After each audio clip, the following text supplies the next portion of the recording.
So we're going to talk about pelvic decongestant herbs, and we're going to talk about them very specifically in terms of grounding and our importance of our connection to the earth. Because there's a lot going on we're seeing a lot more pelvic problems in both men and women. Initially, we were seeing it in women, and there's just more, it's harder to treat, there's just more going on.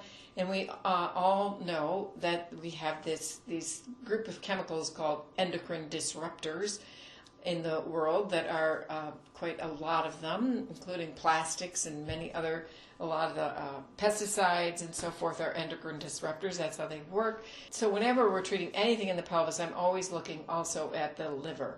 Whether there's hormonal dysregulation or not, the liver is really one of the major organs we have to look at in these times because we're breaking down so many more toxins. We've always looked at liver and digestion first because they're central. There's a reason that digestion runs through the center of the body. So whatever we're dealing with, optimizing liver function and digestion is really important. Okay, let's talk about Damiana. Turnera aphrodisiatica. Ooh, kind of nice species name there. There are different species of Turnera that I read about, in the literature that they do studies on and so forth. So apparently they're interchangeable species, but most of what I've read about has been aphrodisiatica or diffusa. The common name is Damiana. This is a plant we often think of as a men's plant. And for anything going on, prostate, epididymitis, any kind of pelvic thing going on for men. But it can be useful for women as well. I want to talk lastly about Ceanothus.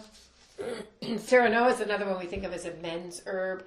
We know of it as hormonally modulating. So if the minute I'm giving a hormonally modulating plant, I'm again thinking about the adrenals. So I'm always going to be doing some adrenal herb that's supporting in that way. Ceanothus, again, we think of specifically for men. We think about it for benign prostatic hypertrophy. It is a really good pelvic decongestant. The primary place it's used for women is for polycystic ovarian syndrome.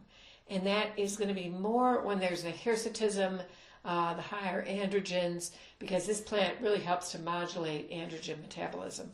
And that's how it's been thought to be of use for benign prostatic hypertrophy and also for women with polycystic ovarian syndrome.